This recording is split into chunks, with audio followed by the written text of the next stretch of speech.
girls, balik lagi di channel YouTube-nya cewekbanget.id bareng Kinan di sini. Sekarang Kinan nggak sendiri karena ada Rintik Seduh. Kak Rintik Seduh. Halo.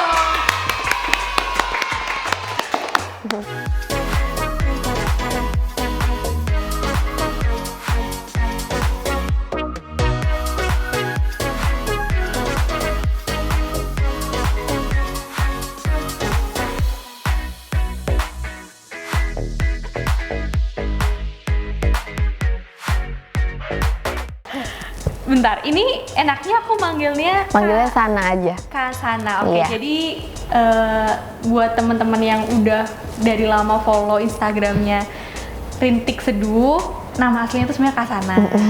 Ada yang tahu, ada yang enggak sih. Ada yang tahu, ada yang enggak. Tapi memang ini sih Kak, saat aku cari informasi tentang Kak Sana ini tuh bener-bener sedikit banget gitu. Nama aslinya siapa, terus kesibukannya lagi apa. Kalau boleh tahu, kita mau profiling Kak Sana dulu nih. Oke.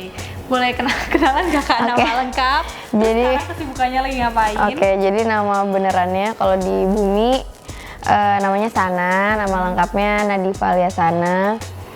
Terus apa lagi kenalannya? Kalau Sana kayaknya nggak ada yang bisa dikenalin deh. Sana, banyak sih. Kayaknya udah Sana aja. Oh, lagi ngapain nih, Kak? aktivitasnya lagi promo buku baru ada 2. Terus bulan depan ada rilis buku baru, juga habis selesai syuting film. Filmnya tayangnya pertengahan tahun. Ya banyak yang dikerjain sih. Banyak yang dikerjain. Podcast, YouTube lagi coba platform banyak.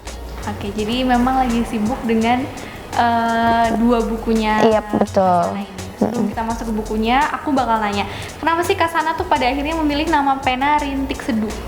Jadi sejujurnya awalnya nggak kepikiran untuk buat nama pena sih, lebih nama samaran.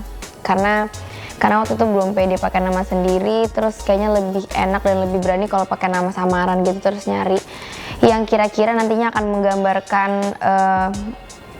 tulisanku seperti apa. Dan karena aku sejak awal tahu tulisan yang anakku buat seperti apa, jadinya kayak aku mengambil nama Rintik karena menurutku rintik lebih memudahkan daripada hujan. Orang kalau kena rintik akan lebih cepat kering, tetap bisa beraktivitas, daripada orang kehujanan itu kayaknya ngerepotin gitu. Akhirnya ketemu rintik, terus kenapa aku sangkut dengan seduh, supaya kayak tiap kesedihan yang dirasain orang ketika baca tulisanku tuh bisa kayak rintik yang cepat kering dan cepat berlalu gitu.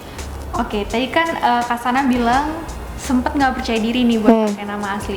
Kalau sekarang udah percaya diri belum pakai nama asli?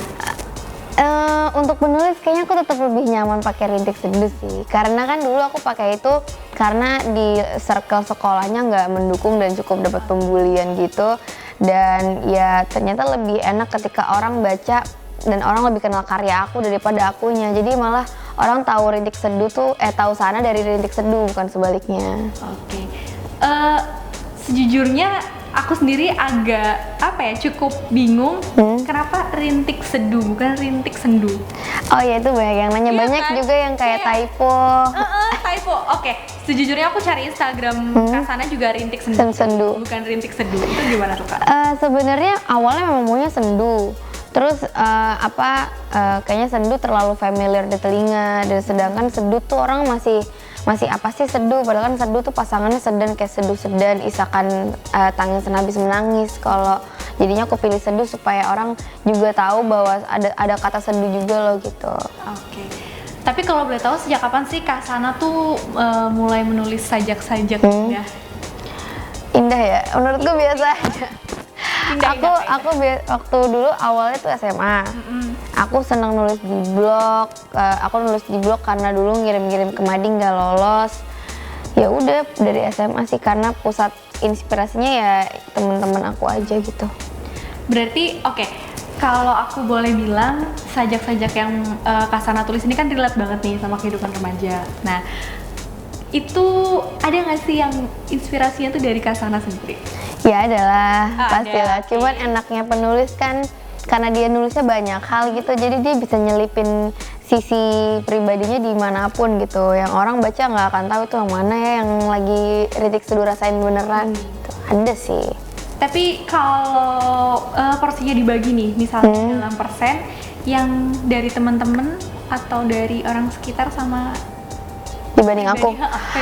Kalau dulu di awal-awal ketika Rintik Seduh baru pertama kali dibuat ya memang itu kayak Instagram buat aku, dari aku buat aku. Tapi karena udah cukup banyak orang di dalam sana, udah nggak bisa lagi tentang sana gitu, emang beneran Rintik Seduh. Jadi aku lebih meriset tentang apa ya sih anak-anak muda sekarang, sekitar anak SMP, SMA, kuliah yang lagi ngerasain apa aja sih. Aku harus tahu itu, harus riset itu ya, paling dari mereka, dari teman-teman. Jadi kayak porsi aku paling kayak cuma 25% aja, sisanya ya mereka. Sisanya berarti hasil riset Kasana. Iya, tentang anak-anak zaman sekarang. Iya, tentang anak-anak zaman sekarang. Terus ngomongin soal Instagram, aku tuh sempet stalking Instagramnya Kasana, terus aku scroll sampai bawah, cukup bikin senyum-senyum sih karena kayak banyak banget yang relate. Awalnya tuh kayak ilustrasinya cuma buletan-buletan sederhana. Iya betul. Dan sekarang sudah lebih jelas gitu loh Kak, ada petanya, terus mana yang ilustrasi buat perempuan, buat laki-laki. Boleh diceritain nggak Kak kenapa? Itu bisa berubah sebenarnya ketika pas mau buat buku ini. Jadi editorku di GPU nanya, San ini kayaknya bagus nih kalau karakter pembaca kamu kita buatin karakter. Terus iya sih Mbak, seru juga, orang ini kan tulisan emang buat mereka juga gitu, emang menggambarkan mereka. Akhirnya kepikiran apa ya Mbak? Ya udah kan pembaca kamu banyak yang jomblo kan emblo, ya udah emblo pasangannya emblo, biar jomblonya berpasangan, jadi emblo dan emblo, yang emblo yang cowok, yang emblo yang cewek. Iya, jadi emblo dan emblo. Yang sederhana aja sih biar gampang diingat orang. Gampang diingat orang ya, soalnya kan awal-awal tuh kayak cuma ilustrasi yang kayak coret. Iya betul, bulat-bulat kan, Kak. Oke, terus aku mau nanya, sebagian besar ilustrasinya itu juga pakai warna yang hangat. Ada makna tersendiri nggak sih Kak? Kenapa Kakak pakai? Enggak sih, itu emang karena itu warna kesukaan aku. Tadinya memang maunya bikin warna cerah yang kita sesuaikan dengan template-nya Rintik Seduh gitu. Ternyata akunya egois, kayak aku nggak suka. Jadi aku bilang sama timnya Rintik Seduh kayak kita bikin warna yang aku suka aja deh, yang warm-warm aja gitu. Oke. Terus dari Instagram kita jumping lagi ke bukunya nih. Oke, bukunya, buku pertama kan tadi Kak Sana bilang rilis 2 buku kan bulan ini. Maksudnya ada yang pertama ini buku Minta Dibanting. Sama satu apa Kak? Masih ingatkah Kau Jalan Pulang? Itu kolaborasi dengan Sapardi Djoko Damono. Oke, kayaknya kita bahas yang Masih Ingatkah Kau Jalan Pulang. Itu bercerita tentang apa sih Kak kalau boleh tahu? Itu sebenarnya puisi kekinian. Jadi waktu pas Sapardi ngajakin aku nulis bareng untuk bikin kolaborasi sebuah buku, ya justru pas Sapardi yang berusaha untuk menyeimbangi aku gitu, yang aku nggak perlu harus menyamaratakan aku bisa setinggi Pak Sapardi. Justru Pak Sapardi belajar untuk menjadi anak muda lagi, puisi-puisinya bahasanya ringan, makanya kenapa pembacaku yang umurnya SMP tuh ngerti dan bisa menikmati buku itu, karena memang bahasanya itu kayak sebenarnya kayak dialog sehari-hari yang cuman disastrakan lah istilahnya. Jadi itu kumpulan puisi yang berdasarkan apa yang aku omongin, terus Pak Sapardi kita tulis bareng lagi gitu. Kenapa judulnya, kan covernya ungu ya Kak? Iya, ungu. Kenapa covernya ungu dan kenapa judulnya tuh Masih Ingat Dengan Jalan? Sebenarnya yang buat judulnya Pak Sapardi. Terus aku kebagian PR untuk bikin covernya. Jadi aku udah bikin covernya dulu tuh, Pak Sapardi milih kira-kira yang mana yang cocok, beberapa aku kasih. Terus di covernya tuh kalau kalian tahu ada 2 gambar orang, yang satu kehujanan, yang satu punya payung dan gak kehujanan, tapi yang punya payung di atasnya tuh ada petir gitu. Yang nggak punya payung tapi dia sebenarnya kehujanan, tapi pokoknya ada filosofinya lah intinya. Ntar aku susah gambarnya karena nggak ada gambarnya. Jadi intinya kayak kita tuh sering iri sama kehidupan orang lain, padahal mungkin orang lain juga begitu ke kita gitu, kayak enaknya jadi lo, padahal dia ke kita juga gitu. Jadi intinya kenapa namanya Masih Ingat Kau Jalan Pulang, supaya pada akhirnya kita pulang ke diri sendiri, bahwa ya yang kita butuhin sebenarnya cuma pulang, bukan ke tempat orang lain, bukan ngeliat orang, tapi cuma pulang gitu. Terus beranjak dari buku yang itu, sekarang karena udah ada bukunya nih, judulnya Buku Minta Dibanting. Aku mau tahu kenapa sih judulnya tuh Buku Minta Dibanting? Kayak minta dibanting beneran? Sebenarnya Buku Minta Dibanting ini diambil dari karakter aku ke pembacaku sih, karena memang interaksinya aku tuh dikenal rese kalau nulis, yang mereka kalau baca tulisannya sebel kayak iya sebel tapi ya iya juga sih gitu, yang mau marah juga tapi bener gitu. Makanya bikin buku yang pas orang baca tuh saking keselnya pengen banting bukunya gitu, makanya namanya buku minta dibanting. Buku minta dibanting, tapi sempat ada opsi lain nggak sih Kak? Tentu pasti ada opsi lain, dan itu akan kita bikin di buku selanjutnya. Karena kan buku ini, jadi ini di jenis-jenis tulisan aku kan temanya banyak. Ada aku tuh bisa menjadi sosok teman yang menyebalkan kayak di sini, bisa juga jadi sosok teman yang memeluk temannya yang lagi sedih gitu. Aku bisa meluk dia. Juga bisa jadi sosok teman yang kayak ngajak bangkit, yuk kita move on, yuk ngerjain hal yang lebih positif. Jadi di buku ini memang jatahnya lagi jadi teman yang menyebalkan. Di buku berikutnya beda lagi, jadi akan dibikin lanjutannya. Tapi temen yang menyebalkan, tapi ya iya juga sih. Iya, karena kan kita pasti punya teman lah, misalkan kita curhat gitu kayak gue putus dari dia, ya itu salah lo deh gitu. Malah disalahin, malah dibikin dibikin buka mata dan gak dibikin menye-menye. Dan aku di situ kayak gitu. Oke. Ini tadi kan aku udah sempat baca-baca sedikit ya, terus kayak sesimpel ini nih. Benar, berjuang memang melelahkan, apalagi kalau yang diperjuangkan justru lagi memperjuangkan orang lain. Kenapa sih kakak tuh bisa ngambil tema yang ini tuh kayak, kalau ini pendapat pribadi aku ya guys. Jadi kalau menurut aku ini tuh kayak pertemanan, kayak hubungan pertemanan yang terjebak dalam satu rasa yang nggak bisa diungkapkan gitu. Betul. Kenapa kayak gitu sih Kak? Maksudnya kenapa ngambil tema kayak gitu? Iya, karena jadi tuh followersku kebanyakan perempuan. Dan kita tahu perempuan tuh susah untuk memulai segala sesuatu, apalagi dalam sebuah hubungan gitu. Karena walaupun udah 2020, tapi yang namanya tembak-menembak tuh kayaknya kita masih nunggu ya. Kayak cewek tuh tetap pengen ditembak duluan lah intinya. Jadi kayaknya perkara nunggu, cewek lebih dapat posisi itu ketimbang cowok. Makanya dan aku dapat itu juga dari laporan pembacaku yang tiap hari lapor yang tentang nungguin orang yang ternyata orangnya justru nungguin orang lain kayak gitu-gitu, yang aku akhirnya yaudah deh aku tulis supaya aku nggak mau memposisikan diriku sebagai orang tua yang sok bijak gitu. Lebih pengen jadi seorang teman yang ketika dia baca bukunya ya, oh iya tulisannya emang gue banget gitu. Tapi kalau Kak Sana sendiri pernah nggak sih terjebak dalam satu hubungan yang nggak bisa keluar kemana-mana, tapi juga nggak bisa bubar gitu?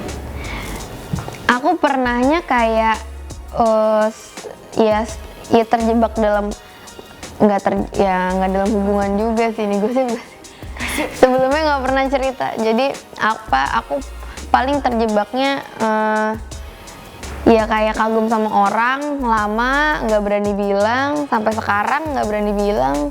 Terus akhirnya orangnya dibikinin buku. Jadi ya terjebak sama perasaan jatuh cinta sendirian gitulah. Oke. Mirip-mirip lah ya. Mirip-mirip sih, makanya kayak pakai rasa banget nih nulisnya. Pakai rasa, ya harus pakai rasa lah. Kalau nggak pakai rasa gimana? Terus ini produksinya tuh berapa lama sih Kak kalau boleh tahu bukunya? Itu ngaret harusnya terbitnya akhir tahun kemarin pas New Year. Kita rencananya pengen terbitin buku, cuman ngaret karena aku lama digambar. Karena sebenarnya bukan tukang gambar, sebenarnya cuma nulis. Terus lama di kayak aku harus tahu ini kalau tulisannya ini cocoknya gambar apa. Karena nggak mau gambar yang signifikan banget, yang terlalu ngegambarin gitu, pengennya yang rada nggak nyambung dikit, jadi lama. Jadi aku waktu itu mulai di Juli, ya baru selesai Januari kemarin baru masuk produksi. Oke. Ya hampir 6 bulan lah. Terus kalau boleh tahu ini sebenarnya buat apa sih Kak? Jadi bukunya? Iya, itu tuh bukunya sebenarnya bentuk postcard. Jadi karena bukunya untuk orang-orang yang susah mengungkapkan, untuk orang yang susah ngomong, makanya aku buat bukunya emang bisa dirobek. Nah di belakangnya bisa dikasih nama pengirimnya atau nama yang dituju, terus dikasih lah ke orangnya. Aku nggak tahu ya orang berani ngasih atau enggak sih. Aku pribadi pun nggak berani. Aku bilang ke editorku, Mbak ini nggak ada yang berani nih anak zaman sekarang, ternyata berani-berani. Oh gitu? Jadi aku sering dapat laporan, mereka ngegunting nih di dalam kelas. Lapor nih, aku udah naruh di tasnya tapi nggak pakai nama. Terus ntar aku balas, gimana orangnya tahu nggak? Dia naruh di story dia sih, tapi dia nggak tahu dari siapa yang kayak gitu-gitu. Jadi lucu banget, pakai old school ya. gitu. Iya. Lucu banget. Tapi aku mau tanya sih Kak, kesulitan terbesar merilis 2 buku dalam 1 bulan apa? Kesulitannya ya apa ya? Ya paling di banyak pertanyaan sih, kayak ini bukunya tentang apa, bukunya nyambung atau enggak, paling jawabin pertanyaan-pertanyaan mereka karena terbitnya pun bener-bener cuma selang seminggu, pre-ordernya bareng, jadi kayak banyak yang miskomunikasi kayak apakah ini bukunya nyambung, ya aku harus ngejelasinnya ekstra aja sih. Sama sebelum menutup sesi kita kali ini apaan sih? Aku mau tanya dari buku ini kutipan yang paling Kak Sana suka tuh apa? Yang aku hafal banget yang ini. Kagum saja dari jauh daripada dia tahu lalu menjauh. Iya kan pernah mengalami. Pernah mengalami. Saya mengalami kebetulan. Jadi saya kagumnya jauh-jauh saja. Jauh-jauh aja. Iya, ada jaraknya. Kalau dia tahu dia menjauh, padahal belum pernah dekat. Jadi sedih kan kalau dijauhin tapi belum pernah dekat. Iya. Sedih juga. Itu ibu yang di sana senyum-senyum. Kenapa Bu? Bukunya emang bikin baper. Dia kayaknya langsung merasa terpanggil. Tapi semua yang di sini, maksudnya kayak kita nih cewek-cewek relate banget sih sama buku ini. Iya, kemungkinan karena nulis juga perempuan. Oke, boleh dong Kak Sana promosiin buku-buku dari Banting ini. Buat yang apa ya, yang selama ini bingung mau ngutarain perasaannya gimana cara supaya nggak ketahuan amat, dan kadang kan kita kalau kode di Instastory itu bikin ilfil ya. Agak kayak itu cowok-cowok kalau dikodein di Instastory tuh malah ilfil, kayak pan sih nih cewek galau. Tapi coba pakai cara ini, kalau cowoknya banyak beli bukunya yang banyak, karena segmennya beda-beda nih. Kalau yang ini 1 buat siapa, jadi bisa dibeli banyak bukunya, digunting, dikirimin. Ya pokoknya buku Minta Dibanting ini bikin dunia buku kayak kamu jadi ngerti bahwa dunia buku bisa semenyenangkan ini gitu. Oke, thank you Kak Sana. Terima kasih, aku yang thank you. Terima kasih. Bye girl. Bye girl.